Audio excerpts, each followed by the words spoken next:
Before we dive into today's episode, I wanted to take a moment for something a little more personal. Lately, I've started to receive more and more emails from all of you, and I want you to know that I read every single one. I do my best to reply to each of you, but occasionally technology doesn't always cooperate and it gets in the way. I recently received the most beautiful message from someone in Canada that actually bounced back to me when I tried to reply. And since I couldn't reach this person directly, I wanted to acknowledge it here on the podcast. And to protect confidentiality, I did not have her permission to share it yet. I won't share every detail. But the heart of the message was about the profound relief that comes when we finally find a name for our internal experience, specifically the realization of living with CPTSD. And that iceberg feeling we often discuss. So to the person who sent me the email, thank you. Your words about this podcast being a companion to you between your therapy sessions touched me so deeply.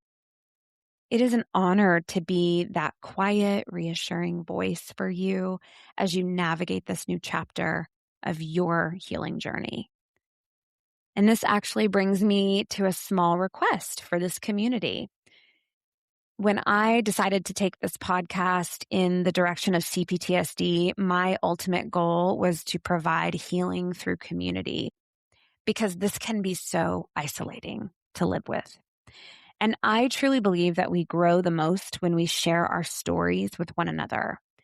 So if you choose to reach out to me and if you feel comfortable, please let me know if I have your permission to share your words or part of your story on the podcast. Hearing that someone else in a different part of the world is feeling exactly what you are feeling, that is where the isolation ends and the healing begins. And on that note of community, I have some news that I'm sharing with a very, very humbled heart. This little podcast was recently ranked in the top 3% globally. Y'all, I am honestly so moved by that. It tells me that there is this deep collective hunger for this kind of connection and understanding. So thank you for listening and for sharing and for being part of this space with me. Now, let's get into today's episode. Welcome to Reclaiming Me, a trauma-informed podcast helping women with complex PTSD heal the lasting impact of childhood attachment wounds from parents and caregivers, so you can finally release people-pleasing and perfectionism and learn to trust in relationships, beginning with the one you have with yourself.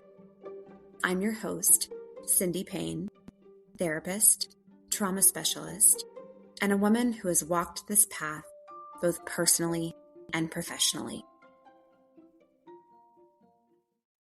Hello, everybody, and welcome back to another full-length episode of Reclaiming Me.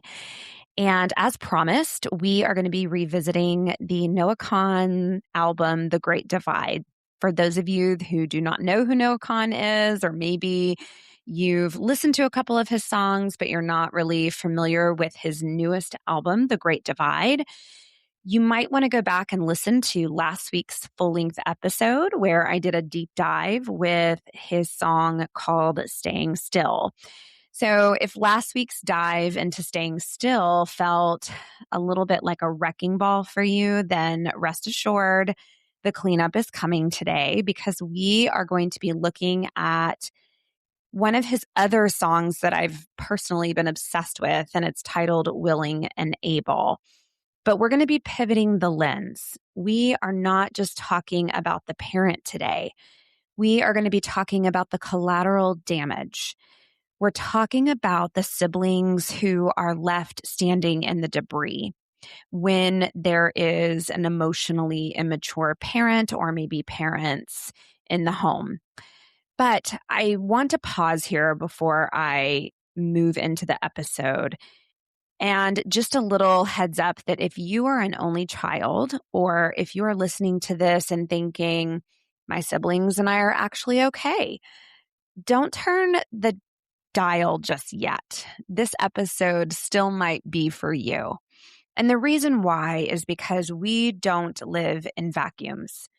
So whether or not you have shared a childhood bedroom with a competitor, or you are going to enter into friendships, partnerships, and workspaces with people who did, you are going to love people who were raised in that localized economy of limited resources that we are about to discuss.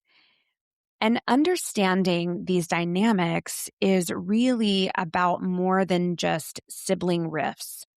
Okay. It's about recognizing the relational blueprints that people carry as a result of this. It's about learning why a friend might suddenly get defensive when you succeed, or why a partner treats every minor disagreement like what Noah calls a bony-limbed, red-faced battle for survival. Today is about learning how to spot the childhood lie in the wild, so that whether you're navigating your own family or you are supporting someone else through theirs, you can do it with your eyes wide open and your boundaries firmly in place. So let's just dive into this episode and this song in particular, Willing and Able. And when I first listened to this track, what floored me was really the opening line when Noah sings about, my weight left the room. Did you take a deep breath? That is the sound right there of a sibling relationship that has been crushed under the atmospheric pressure of an emotionally immature home. It is that feeling that your very existence is a burden to the other person because there's so little emotional air to share. So in a home ruled by an emotionally immature parent, that house is not a team. Rather, it is a localized economy of limited resources. And what I mean by this is that there is only so much safety to go around in homes like these. So you're not really raised to be a brother or a sister, but rather you are raised to be a golden child, which is essentially a mirror for the parent's ego, or a scapegoat, which is the trash can for the parent's shame. So I'm just going to let that sit for a moment. And if you did grow up in a home with this dynamic, which one were you? Were you a mirror, or were you a trash can? Or maybe you played a little bit of both. Noah, in this song, he sings about staying up to fight about the childhood lie that we both had the courage to leave. And when I first heard this line, it just stopped me in my tracks, because that lie, to me anyway, is the central nervous system of a dysfunctional family. And maybe the lie was that mom is just doing her best, or it wasn't really that bad as you remember it to be. And in adulthood, the dangers of this is that the lie then becomes this wedge. So if one sibling stops believing the lie and the other sibling is still clinging to it, you really can't have a relationship. What you really have is a battlefield. If you've listened to this song, you know that the bridge goes like this. I wish you could know me, and I wish I could know you much more sometimes. And again, when I first heard that, it was heartbreaking to me because this tells the story of sibling estrangement or maybe just distance. And what is so painful about this, at least to me anyway, is you are not mourning a stranger, but you are mourning a person who was in the foxhole with you. But the sad tragedy of this is that perhaps you never actually got to know this person outside of the war zone. And so today, we are going to be looking at why we are often more comfortable, quote, kicking the rock around, as Noah sings, and fighting like we used to, bony limbed and red faced. And we were more comfortable doing this than we are at sitting in the yard together while the day dies. And we're exploring in this episode how to stop being competitors and how to start finding a way to the other side. So as we begin to navigate this heavy terrain today, I want to anchor us first in 3 truths that we're going to be picking apart. And these are the pillars that we're leaning on as we try to find our way to the other side. And so the first one is the systemic wedge. Why the friction isn't actually about you. So we're going to look at why sibling rifts are rarely about the two of you as individuals. You see, it's a byproduct of a system that really prioritized the parent's ego over your connection. And when Noah sings about being willing and able, if you want to kick this rock around, what I think he's describing is really the only way that many of us know how to relate, which is through the friction that our parents created. And we'll discuss how the golden child and the scapegoat roles were designed to keep you looking at each other as competitors rather than allies, effectively driving a wedge before you were maybe even old enough to just choose your own friends, even. The second anchor for today's episode is the denial gap.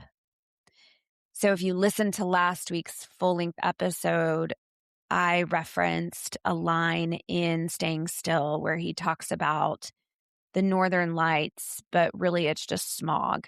And so the denial gap is when you finally wake up to the smog. This is where the childhood lie comes into play. And what happens when one sibling wakes up to the CPTSD smog while the other sibling is still convinced that it is the northern lights? We're going to be exploring the deep isolation today of being the only one, maybe, who sees the shadow that Noah mentions in this song. And when you stop believing the lie, you often become the asshole or the shadow in the family narrative. And if you've listened to some of his other tracks, you'll get that reference. So we're going to be talking about how to navigate the pain of being wide awake in your room while your sibling is still sleeping through the same history. And that can feel like an extremely lonely place to be. And then finally, the third anchor, the permission to mourn, the grief of the empty yard. So finally, we're going to be talking about the bridge, the wish to just sit in the yard while the day dies. And losing a sibling to this dynamic is a profound, ambiguous grief that really deserves its own space. Because again, it's not just mourning who they are, but it's really about mourning the person that they could have been if you hadn't been fighting for the same, as Noah says, one left beer or the same scrap of safety. We are giving ourselves permission to say, I love you, and I'm sorry for the relationship that the system never allowed to grow. Okay. So the wedge. Why do we grow apart? So why is it that the people who shared our dinner table are often the hardest to talk to? Why does it sometimes feel safer to talk to a stranger on an airplane than the person who knows exactly what your childhood kitchen smelled like? In these toxic family systems, loyalty to the parent trumps loyalty to each other. You never learned how to maybe look at your sibling as a human being, but rather you only learned to look at the parent through your sibling's behavior. So think about that opening line in the song Willing and Able if you've listened to it. Noah opens with saying, "When my weight left the room, did you take a deep breath?" Ugh, it's like crushing. That is the sound to me of a relationship that is just crushed by atmospheric pressure. So in that house, in that family system, your sibling was not a confidant. Your sibling was a liability. So if they messed up, the parents' instability spiked, and you were the one who had to manage the fallout, perhaps. And what happens with this kind of a dynamic is you start to resent them, not for who they are, but for the danger that their behavior poses to your own peace, right? And I'm kind of talking about the scapegoat and the golden child, right? So the scapegoat is typically the one that is the liability, and the golden child has so much pressure to stay in alignment with the parent. And so when the scapegoat is acting out, or as my therapist likes to say, telling the truth, sometimes you'll see the parent's instability spike and the golden child is left to kind of manage this fallout. So that is one way this can go. And again, for today's episode, please keep in mind that it is not always this way, but this is a trend or a pattern that I see a lot in my practice. Then we have the conflict repair gap. So in healthy homes, siblings fight and then they say, "I'm sorry." And when they're doing this kind of repair, which by the way is typically led by the parents at first, right? So the parent would be teaching what to do after a rupture. But in healthy homes, yeah, siblings fight, they say, "I'm sorry." And then they build this floor of resilience. So that's what happens in a healthy family system. It's like we fight, we make up, and we are resilient, and it does not break the bond. But in a different family system, when there's CPTSD present, every childhood conflict was either intercepted or orchestrated by the parent. So you never had a private space to resolve things.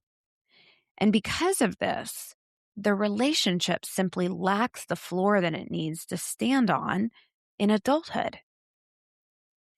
It's not that the love isn't there. The bridge in this song proves that the love is screaming to be heard. And I think that's what's most heartbreaking about this.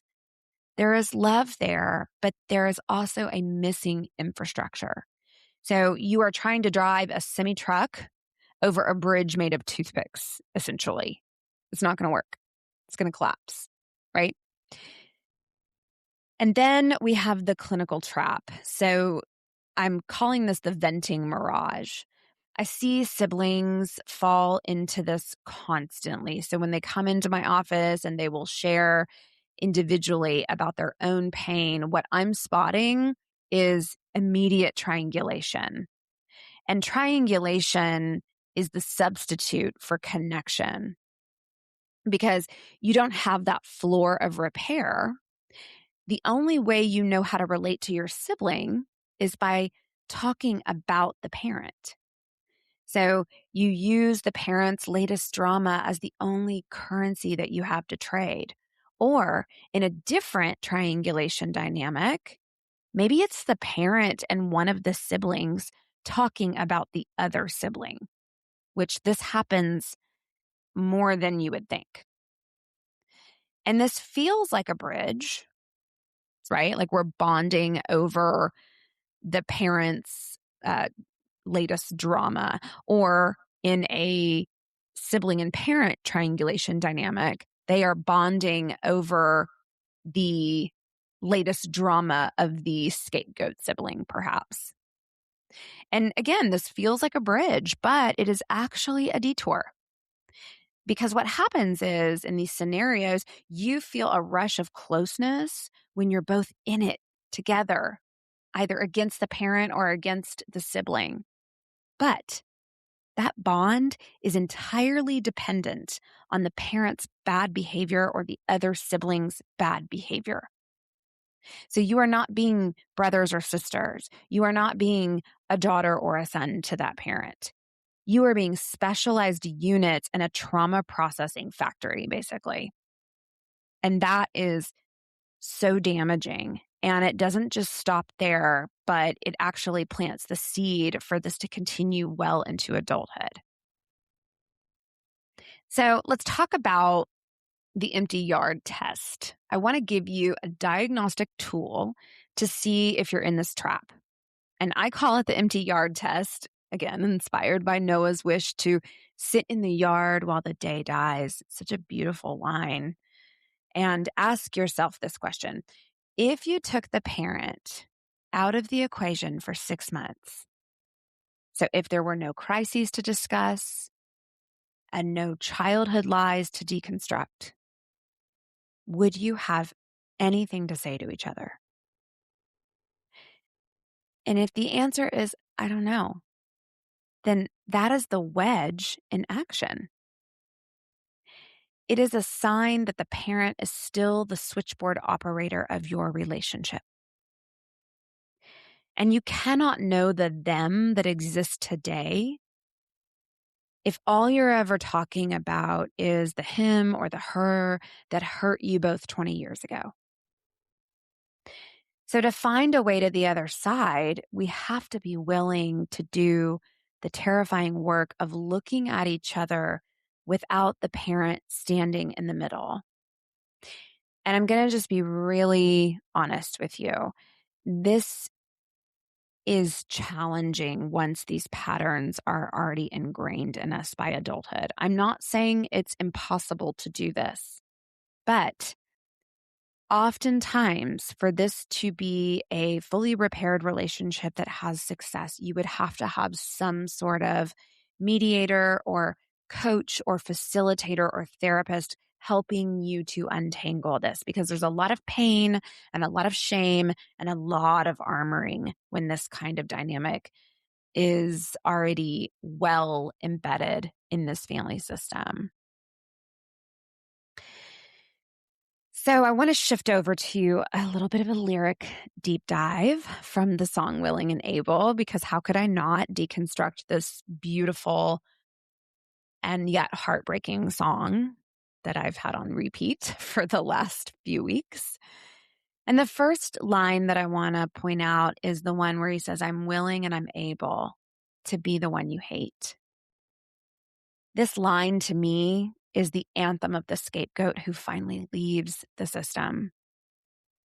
And I have to tell you, I've shared on here before, I was the scapegoat for so many years. And as an Enneagram 1, this part is excruciating for me because we want the just outcome, right? Because remember, with Enneagram type 1s, we are the reformers, right? We are on a mission to make it right. But to the sibling who maybe stays in that toxic system, your departure looks like malice. So they see you as the bad guy because now your absence makes the parent's toxicity lean harder on them. And you have to be, as Noah says, willing and able to be the villain in their story if you want to be the hero in your own story. And that's the really devastating part about this, is because oftentimes, without any kind of intervention, you have to choose. And I'm asking people to consider always, always, always choosing themselves. So again, I'm never promoting family estrangement, but when you have tried and you have tried, you have to ask yourself, am I okay with being the hero in my story if it means being the villain in someone else's story? And the second line that really stuck out to me from this song is, it's not that I don't love you, it's that I can't stay. And again, staying in a relationship with a sibling or another, family member where this dynamic has occurred for so long often requires staying in the ceremony with the parent. So if they are a flying squirrel for the parent's toxicity, you eventually reach a point where you have to choose the sibling or your own soul. And this is the second loss. This is the collateral damage of a parent who couldn't be mature enough to let their children be friends. And it's so painful, so painful. But this podcast is also not just all about pain, it is about hope. So I want to spend some time with the toolkit. So if you are drowning in this feeling today, maybe you've listened to the song and it's really gotten into your soul the way it's gotten into mine. I would like to give you something that your thinking brain can use. And these are some steps to move from the pain to letting that wound become a scar. And the first one is, first we have to be able to identify the triangulation. And again, whenever I'm using this term triangulation, that is a clinical term that we use whenever we see relationships. Most of the time it's three people, hence the triangle. And something happens, and instead of being in an equal relationship, it becomes 2 against 1. And it happens sometimes without us even knowing that it's happening. If we've ever been the one to triangulate against somebody else, we might not have had that intention or known we were doing that. And so I want to give you just a little hint and some ways that you can notice if your conversation with your sibling, or maybe it's the parent, notice if it's always about the parent or always about the sibling who was maybe labeled the scapegoat. So just start to notice that, right? And this isn't something that you would maybe want to point out right away if you still have communication with your family members, but you're just kind of collecting data again. So you're being the scientist and you are just observing, and just notice that. And when you start to really let yourself sink into this awareness of this dynamic, I promise you are probably going to want to start educating yourself on what to do about it. And even more than that, I know for me personally, I started to read all kinds of literature about it because I just didn't understand the dynamic. I was the scapegoat for so many years, and what did I do? I tried to be chosen. I tried to, do and say things that would equal acceptance because I did not like the feeling of being shut out. And so when I started consuming content about this, I started listening to podcasts and talking to my therapist about this. And she recommended a book by Lindsay Gibson, and it's called Adult Children of Emotionally Immature Parents. Don't you just love how that title is just so straightforward? It is the gold standard for understanding this kind of triangulation dynamic. I have considered and probably will do some future episodes related to this book specifically because it was so eye-opening for me, and it gives so many practical ways that you can work on removing yourself from this dynamic, or even just, conversing differently, setting boundaries, recognizing when these things are happening and what you can do about it. So I cannot recommend that book enough. And then finally, something that has also been super helpful for me in my own journey with this is internal family systems work, or IFS parts work for short. If you haven't heard of this, it is this really dynamic therapeutic modality where we are taught to look at ourself as being split into different parts to adapt and survive in our family systems. And I won't go into the details today. These are for future episodes, but we all have a capital S self. This is our core, who we were before the world got its hands on us. This is our calm, connected, creative space. And then bad things happen to us. And so we develop these protector parts of self. And these protector parts of self, they act in these ways that help us survive at first, but ultimately they tend to work against us once we start to mature into adults and we recognize that we're clinging to the protective parts so hard, and maybe we don't need to be doing that anymore because we're adults and we're just trying to learn how to keep ourselves safe in different ways without abandoning ourselves. And so I would encourage you, if you're curious about IFS, the creator of this is Richard Schwartz. And there are IFS trained therapists. And so you can look for a specialist who can help you talk to that part of you that still wants to fix that sibling bond. Because again, if this has been going on for years and years and years, there is this very vulnerable, wounded part of you still that holds out hope. And it's like, maybe if I say it this way, or I become this way around him or her, then she'll accept me. Then she'll want this connection with me. Then she'll want to talk about the hard stuff in a more unified way. And I think that's the most crushing part of this, is oftentimes, again, without the facilitator, it's just not coming. And so IFS specialists can help with identifying the behaviors that you engage in when you are trying to protect yourself, and work with you in a really delicate way to practice taking this part and not banishing it. We never want to banish the part, but teaching the part that your core self has got you. Like, it's okay. Like, I see what you're trying to do. You're trying to shapeshift and people please and perfect and all the things. But like, we're okay. You don't have to do that. You can just put a boundary in place instead, and you can work on finding community that feels more supportive for you. So those are just some interventions, some tools that you might want to consider.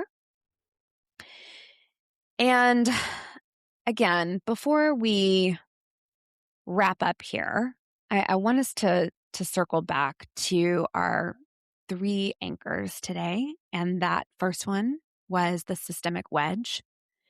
And I really want you to hear this, if you don't take anything else away from this, that this rift that you've maybe experienced your whole lifetime with this sibling or this parent is not a failure of your love.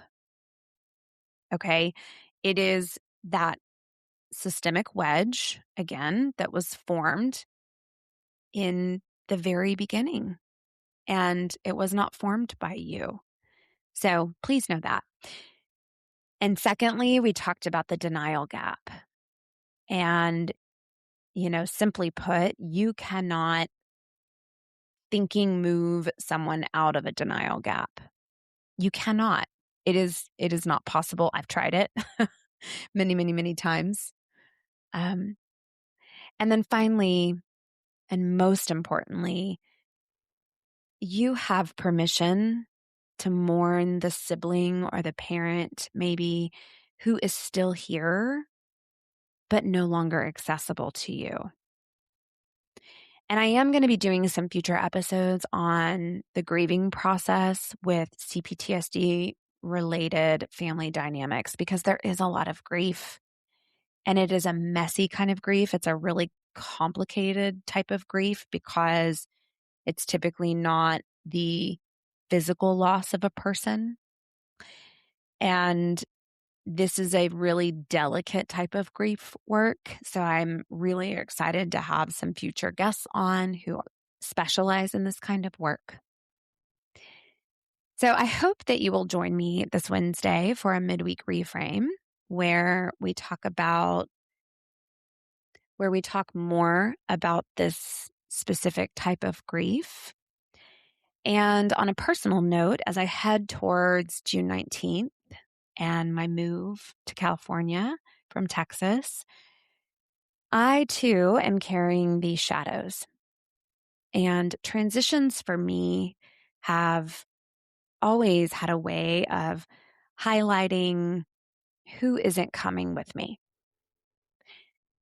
And so if you yourself are mourning a sibling, or perhaps a friendship or a relationship with a parent, let it be heavy. Okay? You do not have to just never mind this loss. So thank you for joining me today, and I will see you back on Wednesday for a midweek reframe. Okay, thanks everybody. Thank you for spending this time with me today. I hope you leave feeling a little lighter, a little more grounded, and a little closer to trusting yourself and your inner experience. If this episode resonated with you, please follow or subscribe so future conversations can meet you when they're needed. And if someone came to mind while you were listening, consider sharing this episode with them. That's one of the ways this work reaches the people who need it the most. You can find me on Instagram at Cindy Payne Rooted, and you can also visit me at cindypayne.com, where you'll find all episode links, blog posts, practice updates, and a free people-pleasing style quiz designed to help you notice your patterns with more compassion. And remember, every small step towards healing, self-trust, and presence matters. You are worthy of this journey. Thanks, everyone.